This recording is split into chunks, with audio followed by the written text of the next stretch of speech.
കഴിഞ്ഞ 2 ദിവസമായിട്ട് നമ്മുടെ KB ഗണേഷ് കുമാറും NSSും തമ്മിൽ പൊരിഞ്ഞാടി നടക്കുന്നുണ്ട്. അതായത് ഇപ്പം ഗണേഷ് കുമാർ എന്ന് പറഞ്ഞു കഴിഞ്ഞാൽ ഇപ്പോൾ ഈ പറയുന്നത് പോലെ നമ്മുടെ NSSലെ G സുകുമാരൻ നായരെ കളിയാക്കിക്കൊണ്ടുള്ള ചില പരാമർശങ്ങളൊക്കെ നടത്തി. ഇതിന് മറുപടിയായിട്ട് ഈ പറയുന്ന സുകുമാരൻ നായരും രംഗത്ത് വന്നു. ഇനി വഴക്കുകൾ ഇങ്ങനെ നടന്നുകൊണ്ടിരിക്കുക. നമുക്കിതിനെ എങ്ങനെ കാണാം? ഇതിലുള്ള ഒരു പ്രധാനപ്പെട്ട കാര്യം, ഈ എന്തുകൊണ്ട് സുകുമാരൻ നായരും KB ഗണേഷ് കുമാറും തമ്മിൽ തെറ്റി എന്നുള്ളതാണ് അതിനകത്തിലെ ഏറ്റവും പ്രധാനപ്പെട്ട ഒരു കാര്യം. KB ഗണേഷ് കുമാർ ഇതിന് മുൻപ് കഴിഞ്ഞ കാലങ്ങളിലൊക്കെ സംസാരിച്ചുകൊണ്ടിരുന്നത് ഇദ്ദേഹം, അതായത് സുകുമാരൻ നായർ വലിയ സംഭവമാണെന്നും സുകുമാരൻ നായർ അദ്ദേഹത്തിന് പിതൃതുല്യനായൊരു വ്യക്തിയാണെന്നും അദ്ദേഹത്തെ ബഹുമാനിക്കണമെന്ന് തൻ്റെ അച്ഛൻ പറഞ്ഞ് പഠിപ്പിച്ചിട്ടുണ്ട്, ബാലകൃഷ്ണപിള്ള പറഞ്ഞ് പഠിപ്പിച്ചിട്ടുണ്ട് എന്നുള്ളതൊക്കെ പറഞ്ഞിട്ടുള്ള ഒരു വ്യക്തി കൂടിയാണ് KB ഗണേഷ് കുമാർ. ഇപ്പം ഡയറക്ടർ സ്ഥാനം ഒക്കെ അദ്ദേഹം ഇരിക്കുകയൊക്കെ ചെയ്തു. എന്നാൽ ഇവർ തമ്മിലുള്ള തെറ്റൽ ആരംഭിക്കുന്നത് അക്ഷരാർത്ഥത്തിൽ ഈ കഴിഞ്ഞ മാർച്ച് മാസത്തോടു കൂടിയാണ്. ഈ മാർച്ച് മാസത്തിലാണ് പത്തനാപുരം താലൂക്ക് NSSൻ്റെ പത്തനാപുരം താലൂക്ക് യൂണിയൻ പിരിച്ചുവിടുന്ന ഒരു സാഹചര്യം ഉണ്ടാകുകയും താലൂക്ക് യൂണിയൻ പ്രസിഡൻ്റായിട്ടിരുന്ന നമ്മുടെ ഗണേഷ് കുമാറിൻ്റെ സ്ഥാനം തെറിക്കുകയും ചെയ്തു. അതങ്ങ് പിരിച്ചുവിട്ടു.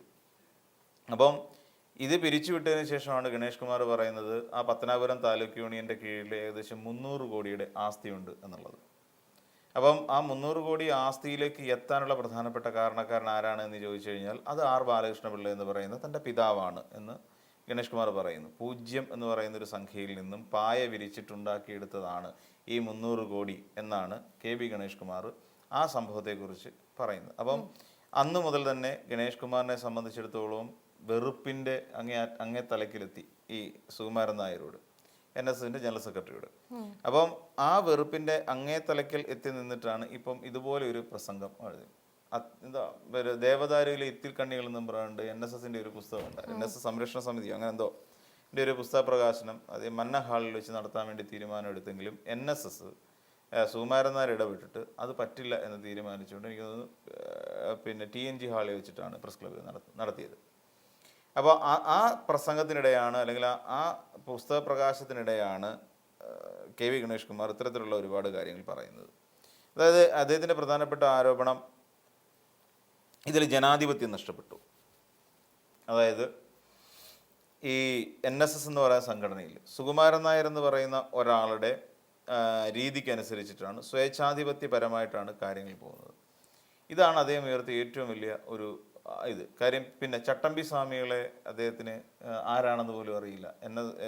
പന്നത പത്മനാഭൻ ചട്ടമ്പി സ്വാമികളും ഒക്കെ ആയിട്ട് അവിടെ പങ്കെടുത്തിരുന്നു അല്ലെങ്കിൽ അവിടെ വന്നിരുന്നു എന്നൊക്കെ പറയുമ്പോൾ ചട്ടമ്പി സ്വാമി ആരാണെന്ന് പോലും അറിയാൻ വയ്യാത്ത ഒരാളാണ് സുകുമാരൻ നായർ.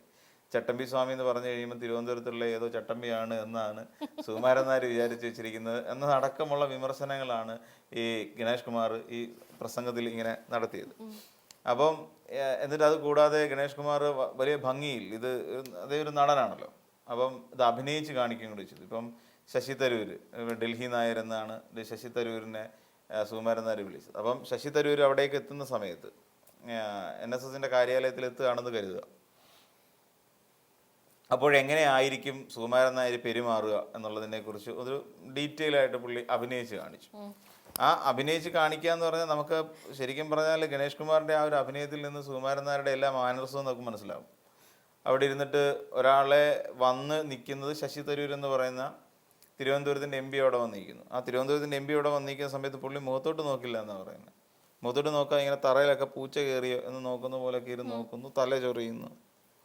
എന്നിട്ട് എപ്പോഴെങ്കിലും എന്നാൽ വന്നി നിൽക്കുന്ന ഒരാളോട് ഇരിക്കാൻ പറയാനുള്ള മര്യാദ പോലും കാണിക്കാത്ത ഒരാളാണ് സുകുമാരൻ നായർ എന്നാണ് പറയുന്നത്. അപ്പോൾ തലയൊക്കെ ഇങ്ങനെ ചൊറിഞ്ഞ് താഴോട്ടൊക്കെ നോക്കിയിരുന്നിട്ട് ആ രീതിയിൽ ഇമിറ്റേറ്റ് ചെയ്ത് കാണിക്കുകയാണ് പുള്ളി എങ്ങനെയാണ് പെരുമാറുന്നതെന്ന്. എന്നാൽ ഒരു ചായ കൊണ്ട് കൊടുക്കുകയോ അല്ലെങ്കിൽ എന്നിട്ട് 7 മണിക്ക് ശേഷമാണ് എല്ലാ താലൂക്ക് യൂണിയനും പിരിച്ചുവിടുന്നത്. അപ്പം കാരണം പത്തനാപുരം താലൂക്ക് യൂണിയനും പിരിച്ചുവിട്ട് 7 മണിക്ക് ശേഷമാണ്. അപ്പോൾ അതുകൊണ്ട് ഗണേഷ് കുമാർ പറയുന്ന പത്തനാപുരം താലൂക്ക് പിന്നെ എല്ലാ താലൂക്ക് യൂണിയൻ മറ്റേ താലൂക്ക് യൂണിയൻ പിരിച്ചു വിട്ടായിരുന്നു എന്നേക്കും.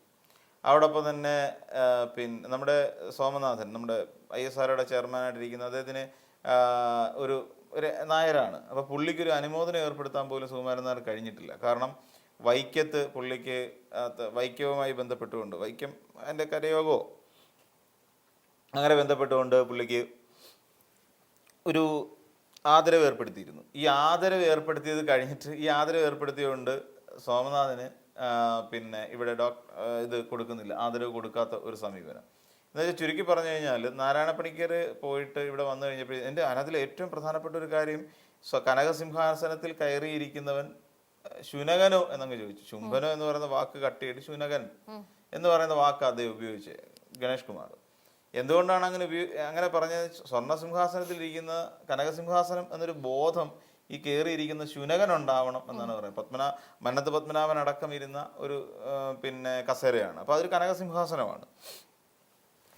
അപ്പോൾ അങ്ങനെയുള്ള കനകസിംഹാസനത്തിൽ ഒരു ശുനകൻ കയറിയിരിക്കുമ്പോൾ ശുനകൻ അറിയണം അത് കനകസിംഹാസനമാണ് എന്നുള്ള ബോധ്യം ഉണ്ടാകണം എന്ന് വരെ പറഞ്ഞിട്ടാണ് സുകുമാരൻ നായരെ വലിച്ചു കീറി ഒട്ടിച്ചത്. സത്യത്തിൽ ഇതിന് പ്രധാനപ്പെട്ട കാരണങ്ങളിൽ ഒന്ന്, അദ്ദേഹത്തിനെ ഡയറക്ടർ മെമ്പർ സ്ഥാനത്ത് നിന്നും ഒഴിവാക്കി എന്നുള്ളതാണ് NSSന്റെ. രണ്ടാമത്തെ കാര്യം ഈ പറയുന്ന താലൂക്ക് യൂണിയൻ, പത്തനാപുരം താലൂക്ക് യൂണിയൻ പിരിച്ചുവിട്ടു. ഇത് രണ്ടും സത്യത്തിൽ പിന്നെ ഗണേഷ് കുമാറിനെ വിരളി പിടിപ്പിച്ച കാര്യങ്ങളാണ്. ഞാൻ നേരത്തെ സൂചിപ്പിച്ച പോലെ അദ്ദേഹം തന്നെ വ്യക്തമാക്കി 300 കോടിയുടെ ആസ്തി, അതിൻ്റെ ഒരു വലിയ കസ്റ്റോഡിയൻ സംബന്ധിച്ചുള്ള ഒരു പ്രശ്നമുണ്ട്. പിന്നെ ജനാധിപത്യ വിരുദ്ധത, ഈ പറയുന്ന പോലെ എല്ലാ സംഘടനകളെ സംബന്ധിച്ച് ജനാധിപത്യ വിരുദ്ധതയുണ്ട്. എസ്പെഷ്യലി NSSുമായി ബന്ധപ്പെട്ടുകൊണ്ട് അത് ഉണ്ട്. നമുക്കത് ഇല്ല എന്ന് നമുക്ക് പറയാൻ പറ്റില്ല. അവിടെ ഒന്നാമത്തെ കാര്യം ഈ പറയുന്ന സുകുമാരൻ നായരെ സംബന്ധിച്ചിടത്തോളം സുകുമാരൻ നായർക്ക് അങ്ങനെ ചില പിടിവാശികളുണ്ട്. ഇപ്പം അവിടെ ഈ പറഞ്ഞ പോലെ ആര് വന്നാലും പുള്ളി ഗൗനിക്കില്ല.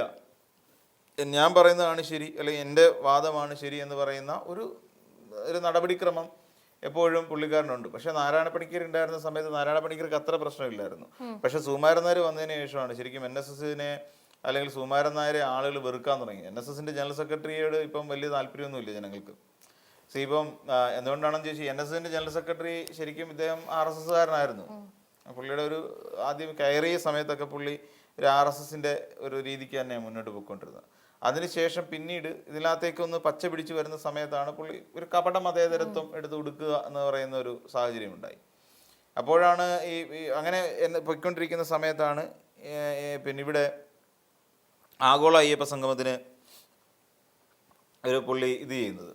ആഗോള അയ്യപ്പ സംഗമത്തെ തുടർന്ന് ആഗോള അയ്യപ്പ സംഗമത്തിന് പിന്തുണ പ്രഖ്യാപിക്കുന്നത്. ആ പിന്തുണ പ്രഖ്യാപിക്കുന്ന സമയത്തൊക്കെ ഇവർ തമ്മിൽ അടുപ്പമുണ്ട്. എന്നാൽ ഇതെല്ലാം കഴിഞ്ഞിട്ട് സുകുമാരൻ നായർ ജനാധിപത്യത്തെക്കുറിച്ചൊക്കെ ക്ലാസ് എടുക്കുന്നുണ്ട്. അപ്പം അതിനുശേഷം പറയുന്ന ഒരു ബാലകൃഷ്ണപിള്ള ചീത്ത വിളിച്ച ഒരാളാണ് ആര്? ബാലകൃഷ്ണപിള്ളയെ കുറിച്ച് മോശമായി വിമർശിച്ച ഒരാൾ തന്നെയാണ് ഗണേഷ് കുമാർ. അത് നമുക്ക് കാലം നമുക്ക് മാറ്റിവെക്കാൻ, അല്ലെങ്കിൽ നമുക്ക് ഒഴിവാക്കി പറയേണ്ട ആവശ്യമില്ല. ബാലകൃഷ്ണപിള്ളയെ അദ്ദേഹം ഈ പറയുന്ന ഗണേഷ് കുമാർ ഒരിക്കൽ കട്ടയ്ക്ക് വിമർശിച്ചിട്ടുള്ള ഒരാളാണ്. അപ്പോൾ സ്വന്തം അച്ഛനെ പോലും വിമർശിച്ച ഒരാൾ എന്നെക്കുറിച്ച് നല്ലത് പറയും എന്ന് കരുതാൻ കഴിയില്ലല്ലോ എന്നാണ് സുകുമാരൻ നായരുടെ പറയുന്നത്. ഇപ്പം ജനാധിപത്യ വിരുദ്ധത അങ്ങനെയൊന്നും ഇല്ല എന്ന് അദ്ദേഹം തുറന്ന് സമ്മതിക്കുന്നുണ്ട്. അദ്ദേഹം എല്ലാ ഇതും കൂടെ. പക്ഷേ വേറൊരു കാര്യമുണ്ടെന്ന്, ഈ സുകുമാരൻ നായർക്കൊരു ധാർഷ്ട്യമുണ്ട്. അക്കാര്യത്തിൽ നമുക്ക് യാതൊരു സംശയമില്ല. ഇപ്പം അദ്ദേഹം ചിലർക്ക് വിലക്ക് കൽപ്പിക്കും. ഈ ഒരു സാമുദായിക സംഘടനയുടെ തലപ്പത്തിരിക്കുന്ന ഒരാൾ വിലക്ക് കൽപ്പിക്കുക എന്ന് പറഞ്ഞാൽ അത് അങ്ങേയറ്റത്തെ മോശമല്ലേ?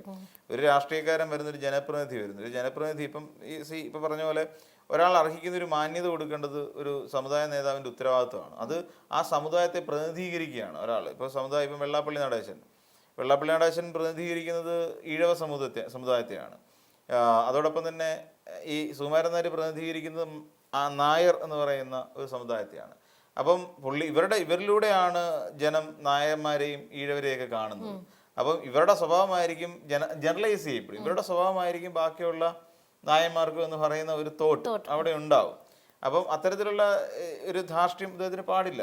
ഒരു സമുദായ നേതാവ് മാത്രമാണ്, അല്ലാതെ കേരളത്തിലെ രാഷ്ട്രീയത്തെ കിടന്ന് കൈവെള്ളയിലിട്ട് അമ്മാനമാടുന്ന ഇവിടുത്തെ അപ്പോസ്തലനൊന്നുമല്ല. അപ്പോൾ വെറുമൊരു ഒരു സമുദായ സംഘടനയുടെ നേതാവാണ്. ഈ പറയുന്ന സുകുമാരൻ നായർ നായന്മാർക്കിടയിൽ എത്ര പേർക്ക് ഇഷ്ടമുണ്ട്? നായന്മാർക്കിടയിൽ എത്ര പേർക്കുണ്ട് സുകുമാരൻ നായരുടെ താല്പര്യം? ഇല്ല, വളരെ കുറവാണ്. ഈ പറയുന്ന ഞാൻ പറയുന്നിടത്ത് എല്ലാ നായന്മാരും വോട്ട് ചെയ്യുമെന്ന് പറയാനുള്ള ചങ്കൂറ്റം ഈ പറയുന്ന സുകുമാരൻ നായർക്ക് ഇല്ല. അത് വേറൊരു കാര്യം. ഞാൻ പറയുന്നിടത്ത് എല്ലാ നായന്മാരും വോട്ട് ചെയ്യും എന്നുള്ള ധാരണയൊന്നും വേണ്ട. വെള്ളാപ്പള്ളിക്ക് ഉണ്ടായിരുന്ന ആ ധാരണ പോലത്തെ ധാരണകളൊന്നും വേണ്ട. അത് സുകുമാരൻ നായർക്ക് വേണ്ട. അത് പഠിപ്പിച്ചു കൊടുക്കുകയാണ്. അതുകൊണ്ട് തന്നെയാണല്ലോ NSS സംരക്ഷണ സമിതി എന്ന് പറയുന്നത് പുതിയൊരു മൂവ്മെന്റ് ഉണ്ടാകുന്നത്.